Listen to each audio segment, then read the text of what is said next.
The NFL trade deadline just passed, and two divisions were more active than any other division in the entire NFL. The NFC East saw multiple teams make trades, and the AFC North was very active as well. Hi, I'm Kevin Woodman from The Kevin Woodman Show. If you guys want to see what trades have happened around the league, stick around after the intro.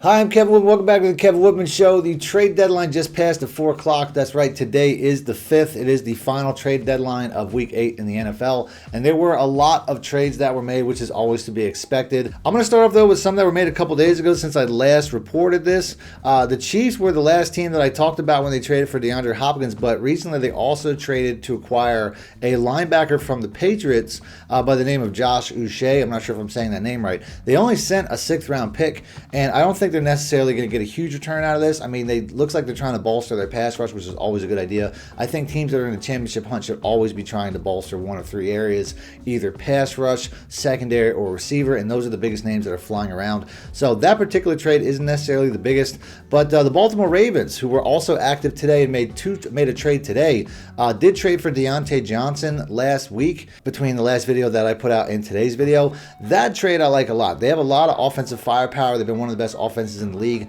So to add another receiver, which was kind of a sore spot for them, all they really had was Zay Flowers, and they were getting some contributions from some other guys here or there, guys like Nelson Aguilar, Rashad Bateman, who has come on of late. But if you're trying to keep up with the Chiefs, who beat them in the AFC Championship game last year, beat them in the first game this year, you might need a little extra firepower, because we already saw what happened when they played Week 1. By a toe, the opener looks like it'll go to the Chiefs. Came down to the wire, but at the end of the day, I think getting another playmaker is a really good decision for them. They're trying to win a Super Bowl. It's pretty obvious. The Derrick Henry alone, signing alone says all that. But to add a receiver the caliber of Diontae Johnson, who's a former Pro Bowler that they know very well because he played in Pittsburgh for a long time in their division. So I'm sure they know exactly what they're getting. He hasn't really done a ton this year, but nobody's really done a ton if you're playing for Carolina. That's just not a good situation. They don't have a good quarterback throwing him the ball. I think he'll be a really good complement to Zay Flowers, who's probably still going to be one of the focal points when it comes to the passing game. But this team is loaded now. They got two really good tight ends, with Likely, who's more of a receiving tight end, Mark Andrews, who's being used more as a blocking tight end because he's just a better blocker than Likely. I think they're just trying to use his guys to their strengths. But he's also a really good receiver. And then the rushing tandem between Lamar Jackson and Derrick Henry. And yeah, they have a loaded offense. They're going all in, which is something that they got to do because they have to get over that hurdle. At some point, somebody's got to knock the Chiefs off, and they're trying to be that team. Before the trade deadline passed, they went out and traded for former Pro Bowler and I think former All-Pro Tre'Davious White, who they really didn't trade much. All they really traded was a 7th-round pick, and they got a 7th-round pick back. So they basically just swapped 7th-round picks. And I'm guessing the Rams did that because maybe they just wanted to get him off the books. Because the Rams were a team that I talked about in my last video, where there was rumors that they might have been shopping Cooper Kupp. Well, since then, they won 2 or maybe 3 games. And since the NFC West is not really that difficult of a division to win, they're right in the thick of things in the playoff hunt. So it's surprising to see that they sold on anybody unless they have some young cornerback that they think could eventually pick up the slack. But Tre'Davious White is still a really good player. He's kind of more of a name than production at this point because he has had some injury problems that I think really is why he kind of fell off the face of the earth when it came to the Buffalo. But I think it's a good addition. One of the biggest issues that Baltimore's having right now is definitely their pass defense. And they're going to need that when it comes to playing Kansas City. At the end of the day, all these trades are about how do we get past Kansas City. When they run to the Chiefs in the AFC Championship game, whether it's them or the Bills, that's probably the two most likely teams. Maybe the Bengals get hot, who I'm going to mention here in a minute as well. Maybe the Steelers defense carries them. There are a couple of teams, but when they get there, they're going to need to compete against guys like DeAndre Hopkins, who the Chiefs just traded for. I don't think Rashee Rice is coming back, but they will probably get back Hollywood Brown. I'm sure they get back Juju Smith-Schuster. They're going to have quite a complement of receivers. Worthy is probably going to be, they're going to have a lot of receivers for Patrick Mahomes, depending on what happens with Patrick Mahomes. I know he got hurt yesterday, but I don't think it's that serious to the point where it's going to keep him out very long. But they're going to have a lot of weapons in Kansas City like they always do. So you're going to need a lot of coverage guys. And I think this was a decent move, especially considering that they really didn't trade much. Now, speaking of the Bengals, they did trade for a running back. One of their bigger issues has been that they haven't really had much of a run game this year. Khalil Herbert, I'm not sure if he necessarily solves that problem, but he is a talented player, and once again, they only gave up a 7th-round pick, so you really can't argue there. But Zach Moss has not really done much for them. I know he had a really strong year last year in Indianapolis behind a much better offensive line. I think that might have been why, but he hasn't done much for them this year, and they also have a young player in Brown, who I think was a 3rd-round pick a couple years ago. He's a decent option, but I just feel like they don't really have enough there. I don't think Khalil Herbert's necessarily going to increase that much. I mean, he's kind of just like a lateral movement, but it does appear that there was, Zach Moss does have a neck injury, out indefinitely, so that's probably why they did that. Now, the Steelers also made a couple of trades. They're a team that, even though they're winning a lot and their defense is playing great, you look at them and you don't really know if they're really a championship caliber team, mostly because of the quarterback situation. I don't know if Russell Wilson is still that guy, although he's obviously playing a lot better, but there are some questions there. But they did add a little bit of help for him with Mike Williams, which is a guy that I talked about in my last video from the Jets. I said that he was on the outs because Aaron Rodgers was already throwing him under the bus when it came to the media. He was already seeing less snaps. It didn't make a lot of sense, but he's still a really good target. Former, top 5 pick, 6'5" guy in a system where they actually value him and actually throw him the ball. I think can still be a really good contributor, despite the fact that he's had some injuries. But having him next to George Pickens is a big improvement for Russell Wilson. I think that could vastly improve their passing game, which is probably their biggest issue. But they also went out and got a defensive end from another team that's still technically in the playoff hunt, still in the conference hunt as far as the Green Bay Packers are concerned, and Preston Smith. I don't know why the Packers necessarily gave up on Preston Smith trading for a 7th-round pick. I don't know if that's purely financial. But the Steelers already have a really strong defensive line when it comes to guys like T.J. Watt, Alex Highsmith. They still have Cameron Hayward. This is just a really good addition to, basically build on their strength. If they're going to win anything, it's going to be because these guys carry them. So adding somebody to that is not a bad move at all. And I feel like adding something to the offense was probably necessary. So they definitely went out there and put themselves in a better position to maybe win the division, but I still don't know if they have the type of offense to compete with a team like Kansas City or the Baltimore Ravens. Now, probably the best trade as far as value, I feel, was probably Za'Darius Smith, who got traded to the Lions. I wasn't happy to see this. I was hoping that the Eagles, I'm an Eagles fan, might have been able to pick this guy up.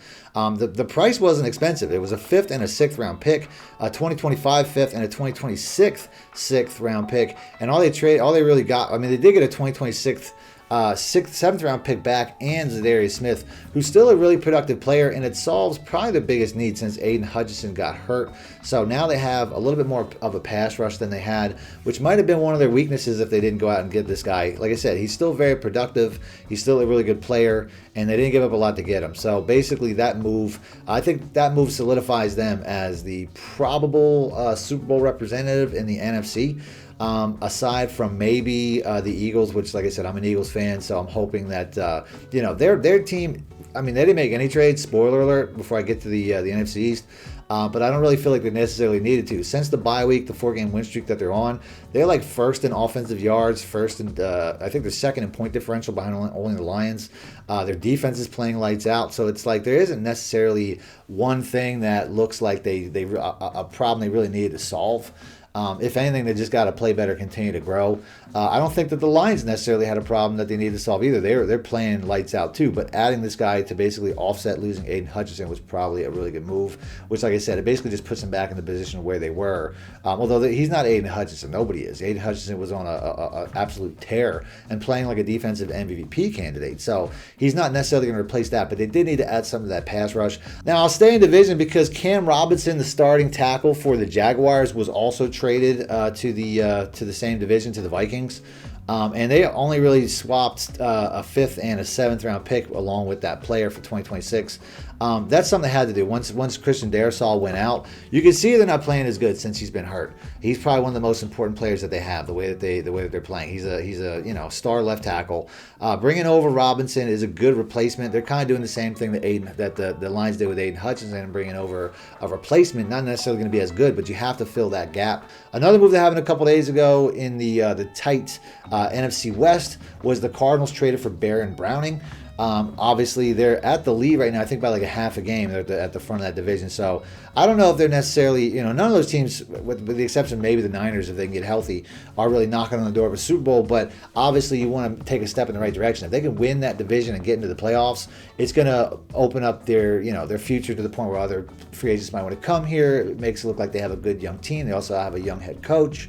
Anything positive for them is good for the growth of that team to potentially eventually get to where they want to go, which is like a championship caliber team. So trying to get to the playoffs is that first step, and I think that's a good move. Now, the NFC East made some big headlines today as well. The division-leading Washington Commanders made the biggest trade, I think, by also solving one of their biggest issues, which was their pass defense, as they were one of the worst teams in pass defense in the league.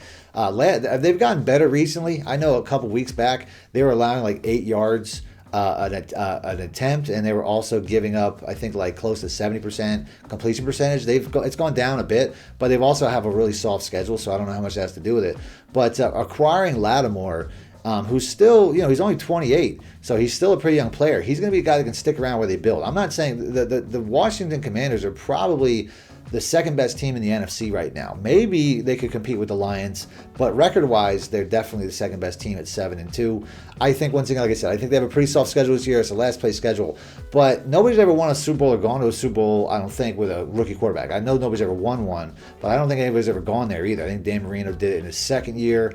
Ben Roethlisberger might have did it in his second year, but it's not something that typically happens. And as good as a rookie quarterback is playing, he's probably going to win Rookie of the Year without a doubt. But as good as he's playing, I just don't think that I can realistically think of them as a Super Bowl caliber team, because once you get to the playoffs, it's a different story. But this is a good move that will help them. It's going to help them right away, but in a couple of years, because they're on a rookie contract. Jaden Daniels is on a rookie contract, and he's already playing like a great player. That is typically how teams build a Super Bowl franchise within the first 4 years. When you have a rookie contract like this, you can go out and spend a lot of money in other places. Teams that have established quarterbacks are paying $50 million a year for their quarterback. That's a huge chunk of the salary cap. They don't have that problem. They got 3, maybe even 4 years where they can add to this roster expensive guys to make this a Pro Bowl caliber team around him and try to win. And they're way ahead of the curve. So even though I can't think of them as a Super Bowl caliber team this year just because of the inexperience of the quarterback, they will be a Super Bowl caliber team for the next 3 or 4 years easily because of that little cheat code that they have called a rookie contract for the quarterback. And this is just a step in the right direction. So definitely going to be a dangerous team this year. Like I said, I definitely think, I think based on the fact that the Eagles have been to the Super Bowl before, I will put the Eagles ahead of them in the conference. I'll also put the Niners ahead of them because they've been to the Super Bowl before, even though they're obviously not in the best position right now. But I would still have the Washington Commanders in the top 5 easily. And then last but not least, the Dallas Cowboys had to make headlines somehow by trading for Jonathon Mingo. Who? A second-year receiver who was a former second-round pick in 2023 and has a lot of talent. But this was not a trade that makes a lot of sense. This was a trade that it feels like they're trying, like Jerry's trying to signal to his team that, hey, we're still trying to win this thing. Or he was trying to signal to his fan base that, hey, we're still trying to win this thing. But it just doesn't make a lot of sense. This isn't a guy that's going to come in right away and change anything for you this season. It's more of a trade that really just is probably long-term benefits, because this guy here, he does have potential. In his rookie year, he caught 43 passes for 400 yards. And this year, like I said, it's a disaster in Carolina, so it's really hard to say that it matters. But he only has 12 catches for 121 yards, averaging under 10 yards for his career, which is also not very good. But it's a body. You know what I mean? It's like you bring in a guy that can learn the system and grow with the team over time, but he's not saving this season, especially since they lost their quarterback in Dak Prescott for a couple of weeks with some sort of hamstring injury. They haven't really said how long he's going to be out. They have won games with Cooper Rush. It's not like they can't win games with Cooper Rush. They have in the past, and they will in the future, but this is not the guy that's going to come in and save your season. It's more of a trade for the future, and if that's the case, you could have got him a lot cheaper in the offseason. They gave him a 4th-round pick for a player that was drafted in the 2nd round 2 years ago when they had a former number 1 receiver, Amari Cooper, who went for a 3rd-round pick. Now, the difference is probably financial, But the Bills made it to the point where they could fit Amari Cooper into their, and I went over this in the last video that I put out, where they could basically fit him under the cap by restructuring his contract. So I don't know why the Cowboys couldn't take a similar approach and bring back a familiar face. So this is just, this is the Jerry Jones. I don't know what his deal is when it comes to other teams. He doesn't seem to have the ability to make trades very well with other teams. When he traded Amari Cooper, he only got like a 5th or a 6th. When he traded him to the Browns, it didn't make a lot of sense then, and now. It just seems like they get fleeced when they make trades. Now, drafting Jerry Jones and the Cowboys are very good, but when it comes to dealing with other teams, they just seem to take a loss. They traded when they first traded for Mark Cooper there. I think they traded a 1st-round pick. Then they got rid of him for a 5th and a 6th because they couldn't afford him. Then he got traded again for a 3rd. It just doesn't. The value's never there. Like, how are they dealing with other teams? I guess people just don't want to deal with Jerry Jones. Maybe he just doesn't have real expectations. I don't know. Maybe he doesn't know the value of these players. I have no idea. But when it comes to trades, he's not doing a very good job, and I don't think he's doing a very good job of reinforcing to his team that they're still in this, because even their own quarterback, when he got hurt in the game, was seen on the sideline saying, which is not necessarily what you want to see from your franchise quarterback.